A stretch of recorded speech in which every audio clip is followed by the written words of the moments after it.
In the World Cities Day, we are this year choosing urban design to live together as a manifesto of how important design is when we build the city.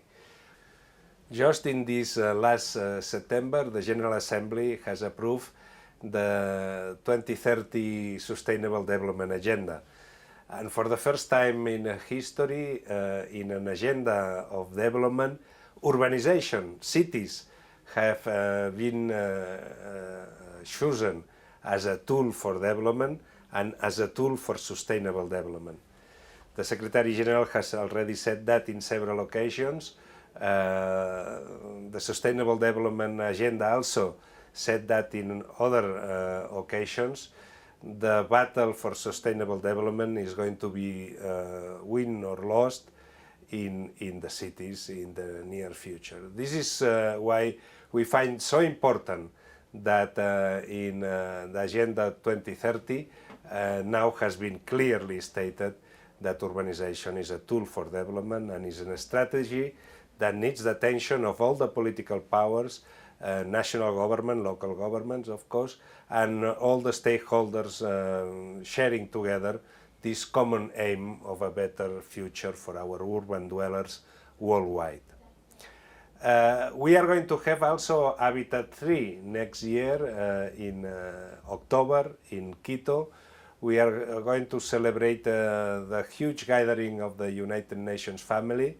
That means everybody, in order to evaluate how has been the urbanization in the last 20 years and what is the kind of urbanization that we dream for the next 20 years. And that is very consubstantial. It goes very well, it goes together with the Agenda 2030 for Sustainable Development and also with the debates about climate change.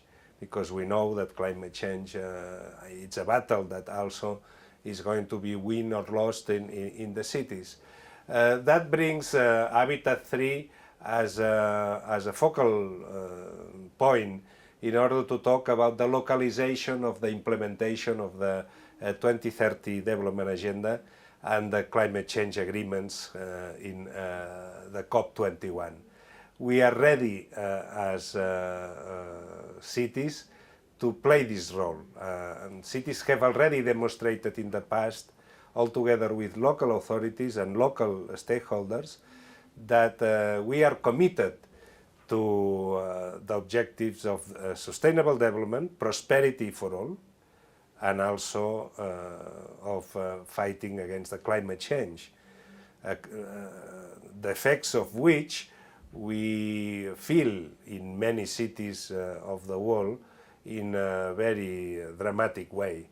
Then all together we are going to work for a better world, a better life for our citizens, taking in account all this work that during this year and next year is going to happen around the big conferences of the United Nations. When we are designing the city, the quality of the urban design is fundamental in order to establish a public space that is friendly to everybody, that is integrative, that generates the quality of life and the well-being that our population needs. In the last years, we know that for different reasons, urbanization has not taken much attention to the quality of the design of the public space. And that needs to be addressed, as public space is the essential component of urbanization. In fact, urbanization is the well mixture, the well combination of the public space with the private buildable space. This is what urbanization is about. It's a good design that establishes the quality of the well-being of the city.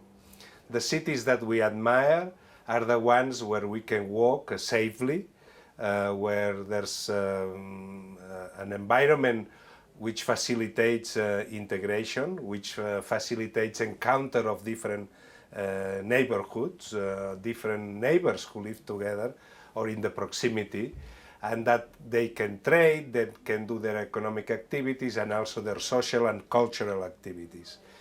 This is the kind of utopian city that we are aiming for all of the urban population of the world. An urban population that by now it's around 3.5 billion people in the world, but is going to increase a lot in the next 30-40 years. Probably it's going to nearly doubling this figure, and we will be in a planet that will be majority urbanized. That then becomes crucial how good and how well we design the cities for this future that it's just in front of us. This is why in this day of the World Cities Day, we want to reflectionate, to talk about that, to debate about how important it is in urbanization to pay due attention to the quality of the public space. Without public space, there's no economic value of the buildable space. There's no room for the social encounter. There's no possibility that the city generates the kind of cultural and identity force that we aspire in every one of our cities in the world. Let's talk about that. Let's reflectionate about that. Let's think about that. And let's fight for a better designed public space. And I wish you a very happy World Cities Day.